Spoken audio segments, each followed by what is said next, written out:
You're about to listen to a BBC podcast, and maybe it's one I had a hand in. I'm Tammy Walker, and I produce podcasts for the BBC. My role is to give new and diverse creators a voice with the opportunity to build a career.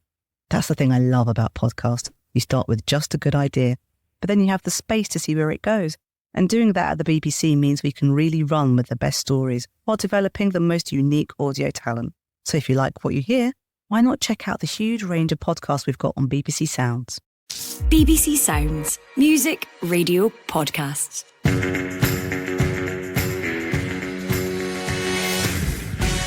Hello there, I'm McLeod and welcome to the Scottish Football Podcast, bringing you all the news, reaction and analysis that you need to kickstart your week. It's the evening as we record of Sunday the 21st of January.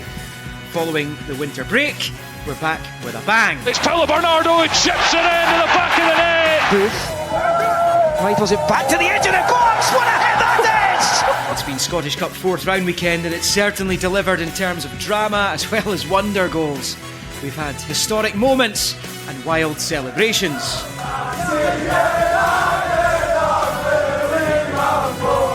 In a weekend where Stephen King has loomed large over proceedings, we've also had the odd horror show for some of the bigger teams. And now... Number 16, it's a home tie for St Mirren, and that means that they will play... Number 6, the holders and the record 41-time winners, Celtic. This is the Scottish Football Podcast from BBC Sport Scotland. Right, it's good to have you with us. I'm just not long back from Celtic Park covering the Celtic Buckie Thistle game for Sportsound. The wind is awful, so I hope wherever you are in a safe place and you're well sheltered. I'm joined on today's Scottish Football Podcast by chicken enthusiast and Dundee United striker Tony Watt and Barry Anderson of the Edinburgh Evening News. Guys, how are you both? Very well, Liam, very well. Tony, I have to say, I wasn't aware of your fascination with chickens. That's the first I've heard of it today. Well, that combined with your windy tales around this way, then it's been a bit of a nightmare today trying to get out and get them sorted. But I live not too far from Celtic Park, so it's been a bit of a nightmare trying to get them in tonight. So I've had a bit of my hands full, to say the least. I was going to say, I've got this image of Rocky Balboa chasing the chicken in the first and second films to get himself fit. I'm not sure that Jim Goodwin's got you guys doing that. To be fair, I'll get fitter than Rocky. I can't catch them.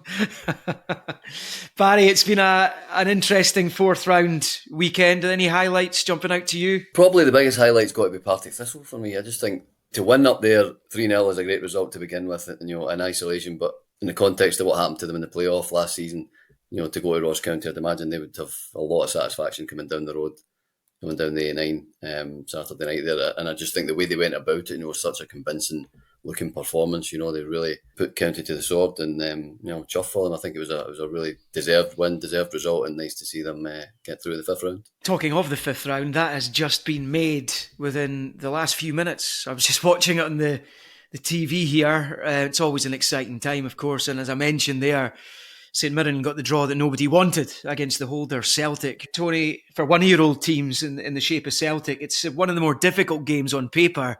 But of course, they went to Paisley recently and won 3-0. In fact, they were 2-0 up inside 6 minutes. So they'll be confident of going there. And St Mirren would have been left frustrated that it is they who have got the holders. Yeah, I think St Mirren will be a bit disappointed to have that when they see other ties that have been pulled out the hat with Rangers at home at Ayr, and then even Motherwell away to Morton. It's not an easy place, but you'd prefer that over Celtic coming to town. But I think St Mirren always gives Celtic a go, so I don't think Stephen Robinson will be too disappointed. Plus, it's another full house, and obviously St Mirren will be happy to get Celtic and give it a crack, because if you can put Celtic out, you've got half a chance of winning it. Yeah, I mean, chances are you're going to have to beat at least one of them at some point if you're going to go on and lift the trophy. I think history pretty much tells us that. I would suggest, obviously, Tony's had that experience of being at St Mirren relatively recently as well. I'm sure you'd be wishing that you were still in the competition with United. Baz, the two Edinburgh clubs, Hearts in particular, is your beat. What do you make of the draw that they've been handed away to Airdrieonians? They could certainly have got an easier draw, put it that way. Airdrie going really well, obviously put St Johnstone out on Saturday, which was one of the surprise results, but it's actually not if you watch Airdrie and the way they play. They're a right good side under Rhys McCabe. 4 wins on the bounce now. They beat Queen's Park, Inverness, Raith and then St Johnstone. So, it's Hearts won't find it. They didn't find it easy on Saturday at Spartans. They're not going to find it easy at Airdrie either. Got lots to get through with Tony and Barry, but as usual, let's have a quick run through the latest Scottish football headlines.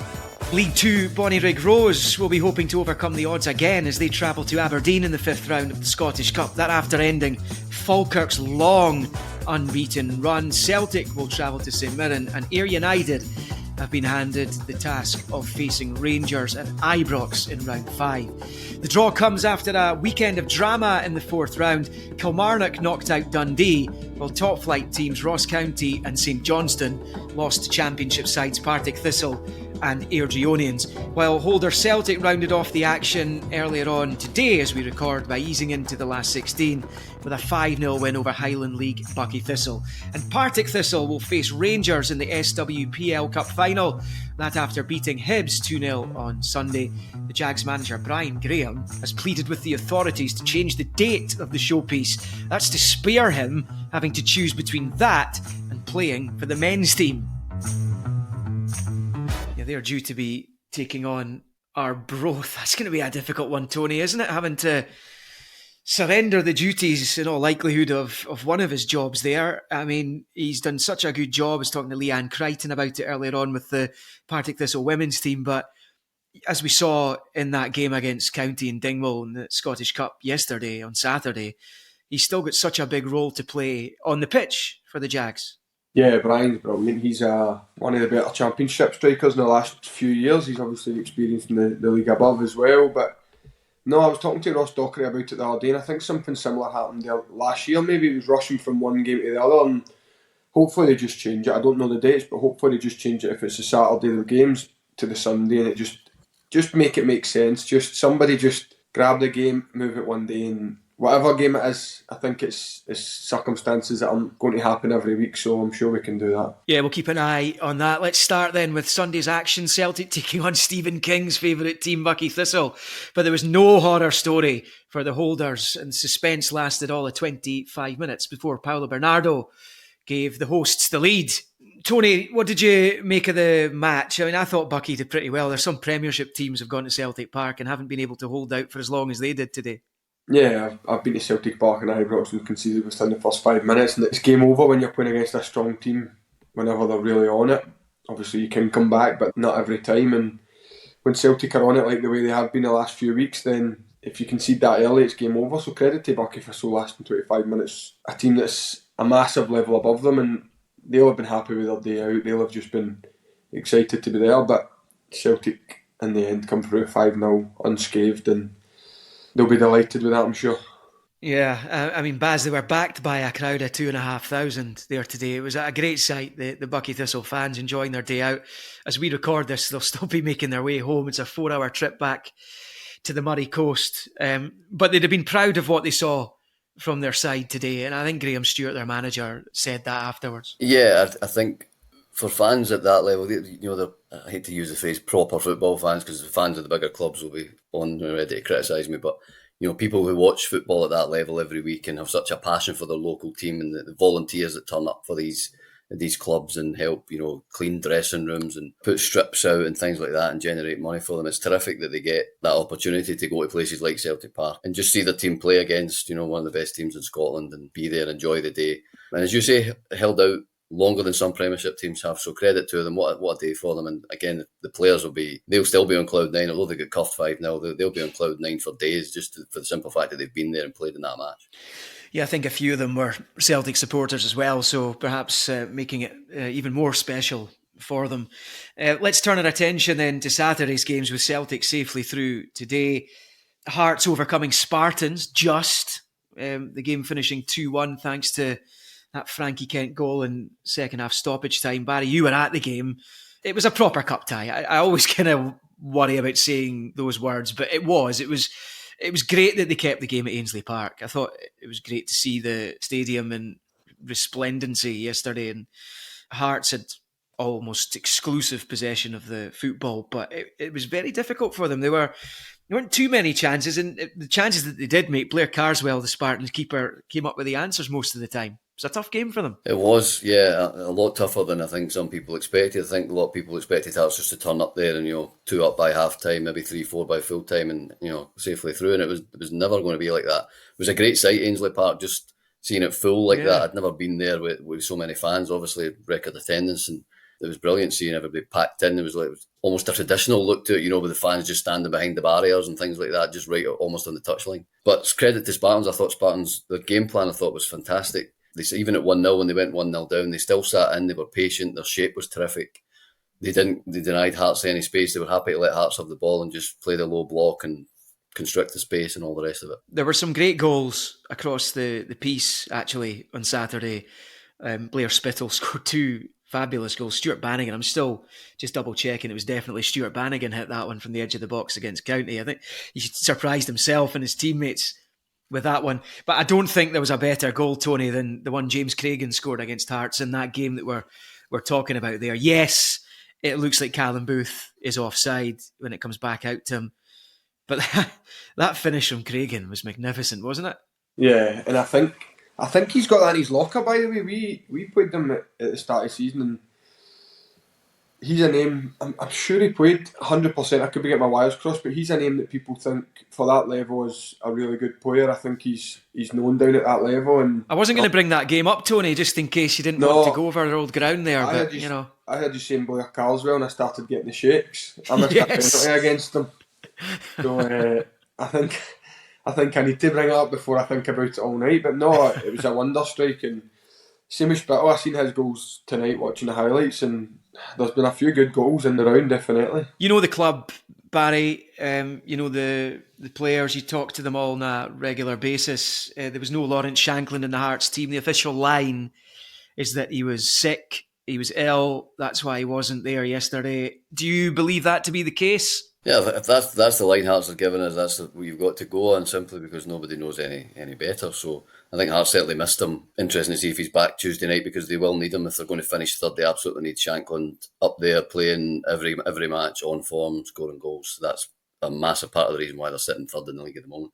Yeah, I mean, they'd be, I think it's 12 points worse off without his crucial goals this season, the ones that have been crucial to them picking up points. Yeah, mentioned Bonnyrigg earlier on, making history by getting into the fifth round. It was a 26-game unbeaten run that Falkirk had been on. But we've been talking about this, Barry, recently, because these clubs that have been in the Lowland League and have come through the pyramid system to great effect, Spartans being one of them. But Bonnyrigg, another example of a side that has come through that way and has taken full advantage in the SPFL. They look relatively at home, I think it's fair to say, and that's just another fantastic moment for the entire club, actually, getting through to the fifth round, the last 16 of the Scottish Cup. Yeah, for the first time ever, and also getting the reward a tie up at Aberdeen. Again, it's similar to Bucky. That's similar type tie to Bucky going to Celtic. That's just an absolute fairy tale for them. The players going up there, the money that it will generate for them, the kind of prestige of going to Pittodrie and being able to play against Aberdeen and test themselves, and they deserve it absolutely, because there's so many, as I said, there's so many people behind the scenes at these clubs that you don't see, the unsung heroes, and the old guys that have been there for 30 years and watched them when they were non-league clubs and all the rest of it. So good on them. Fair bit of revenge for Partick Thistle going to Dingwall, beating Ross County 3-0 after what happened in that playoff final at the end of last season, when they surrendered a 3-goal lead on aggregate with about 20 minutes of that second leg of the playoff final to play. A real shocker, though, Tony, for County, and Derek Adams again with some comments that have raised eyebrows in his post-match interview. I'm not sure how you would feel if your manager said after the game that he might well have had second thoughts about taking the job if he'd had a second look at, or had a proper look at what he was dealing with. I can't watch the interviews. I've not watched the first one. I've seen the context of it, and I've not watched yesterday's. I just don't understand why, when we build the game up so much and we speak so highly of this game, and people bring it down like that. We played against Carlisle in pre-season. We're a championship team who hadn't gelled yet, and we beat them 2-0 going on 5 or 6.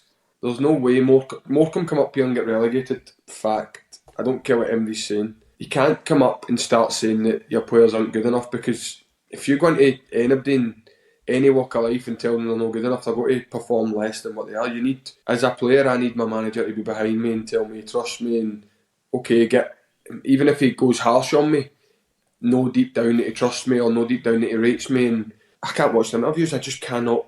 I can't put them through. And I've met Derek Adams' dad many a times, and he's so positive about the game, and so I don't understand the logic what he's trying to do, because if it's a new team he's wanting, I don't know genuinely, but it's mind-boggling the way he's going about it at the moment. He's so deadpan when he's saying it as well, though. No, he believes it. He believes that the English game is better, or he believes that his players aren't good enough. But Ross County have got some good players.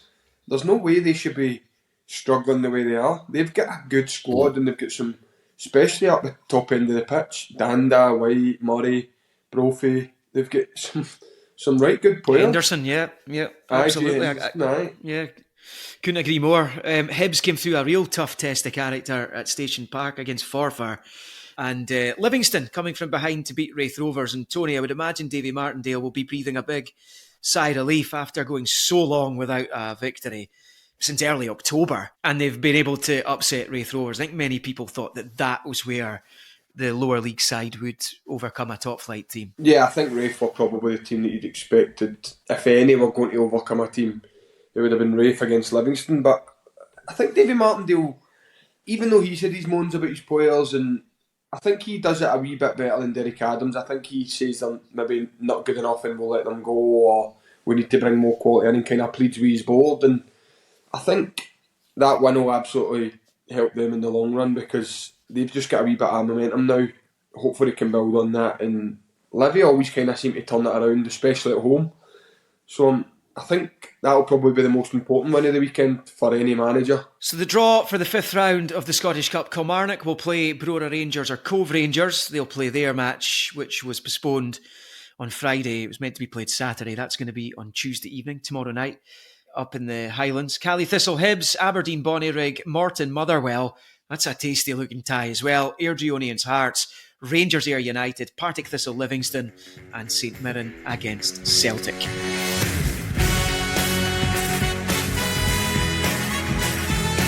You're listening to the Scottish Football Podcast. Before we go then, there were no championship games at the weekend, and Fairland Queen's Park was due to be played on Saturday. It fell victim to the weather. Ayr play Arbroath on Tuesday. There's a full card next Saturday as well. And we've got the Dundee United striker and vice-captain Tony Watt with us on the podcast. So let's just have a little chat about how Tony sees the rest of the season and how things are going at Dundee United. So how are things going at Tannadice for you? Yeah, they're good. Everything's in our hands. Even before Rafe played Queen's Park the weekend before and lost, and we always said it's in our hands. If we go and win the next 2 games against Rafe and then win the rest of the games, we can win the league. But we just need to take it week by week and just keep improving, and we've been doing that this season. I think the fact that Rafe are doing so well probably puts a wee dampener on how well we're doing. I don't think people are realising how well we're doing, and Rafe, to be fair to them as well. But I think because we're at a club like Dundee United, they're expecting a lot, and we're trying to deliver a lot, and sometimes you have a wee blip, sometimes you lose. All the best teams in the world lose games, and I think we're doing not too bad at the moment. I hope people kind of look back and see that I think we've only lost 2 in the league against 2 decent sides. Growing up in the northeast of Scotland in the 80s and into the 90s, I know just how big a club Dundee United are, and the expectation levels at the club, which I guess have been tempered in recent years because of the troubles that there have been. But I do know that the pressure must be fairly intense at times. So how easy or otherwise do you guys find that playing in the Tangerine and Black there? I love it. I think it's good. I think the day that I don't have pressure on me, there's probably been clubs where I've went and it was too simple and not much is expected. But I love the fact that this club wants to punch above their weight and wants to do better. But so it's something you relish then? Yeah, I love it. Sometimes in the games they boo, and if we kind of like to play out for the back, and we like to keep possession and drag teams in and kind of find openings, and sometimes they get a wee bit impatient if we're doing that, but I always try and tell them to calm down. I always try and kind of keep a little bit of calm on it. But we've got a decent style of play this year, and it must be hard for them sometimes if they're wanting us just to go up the park and score 2, 3, 4, 5 goals. But we keep the ball, we do alright, and then we end up trying to unlock the defences. And in this season we've had a few good results and a few big scoring results, but No, the pressures, but you kind of relish at football. You kind of want the butterflies in your stomach before you go out, because if you get numb to it and you get no adrenaline, then you're not really going to enjoy the wins. It's going to almost become expected, and if you lose, you won't really care, will you? I remember, you know, obviously when you were at Celtic as a youngster, and I was talking to you about this earlier. I remember chatting with you on the flight over to Kazakhstan. Celtic played Karagandhi in a Champions League qualifier. The second leg in Glasgow was a lot better on the pitch for you guys than the game out there was. It was a tough old night for you. But from then to where you are now, you're vice captain of a big club in Scottish football. How do you feel your career's gone when you look back at it? You've still got plenty to offer, obviously, but it's in my mind, it's crazy to think it's more than 10 years since the goal against, in fact, we've gone back 11 and a half years now since the goal against Barcelona. Yeah, it's madness. The time does fly. I think there's maybe before Motherwell, there was maybe a wee 2.5 year period where I just wasn't settling. I had agreed a contract at Cardiff and it fell through. Then I ripped my groin off the bone at Blackburn. But other than that, the kind of Motherwell and the Dundee United spells have been good for me, just to be back home, being back around people, and I feel like that's the best football I've played, even if at times I'm maybe not scoring, I'm assisting. If I'm not assisting, I'm scoring, and if I'm not doing that, my all-round game's been good. And no, I think it's been good. Obviously, the only regret would be last season. I would have liked to have been able to help Dundee United more, but that was took out of my hands. But the last kind of 4 years, I've really, really enjoyed having a purpose in a team. And no, I'm happy how my career's went, and I'm happy how it's going at the moment. I'm 30, and I think 30 is a new 20, so they say. So I'm going to hope to extend it as much as possible and play until my legs can't anymore. Good, so that means that 40 is the new 30. Great, Tony. I like the rule there. That's good. Good, keep that going. Listen, thank you very much, and all the best for the rest of the season to you, and my thanks to Barry from the Edinburgh Evening News for joining us on the podcast, and thank you for listening. As ever, remember our email address is scottishfootball@bbc.co.uk. If you've got any comments or questions for us, we can maybe fire a couple of them at our guests as we go along. We're with you every day, and if you haven't done so already, subscribe and follow the Scottish Football Podcast so you don't miss an episode. For now, bye-bye. The winter transfer window is braving the British weather and is wide open once again. More drama, more twists, more turns. I'm Kay Kurd, and every weekday throughout January I'll be joined by Luke Edwards and some of the country's best football journalists to dissect the day's transfer rumours. From BBC Radio 5 Live, the Transfer Gossip Daily Podcast. Who will your team buy, sell, loan, or even just be heavily linked with, only to lose out to your rivals? What will happen next? Keep up to date with all the comings and goings straight from the rumour mill with the Transfer Gossip Daily Podcast. Listen on BBC Sounds.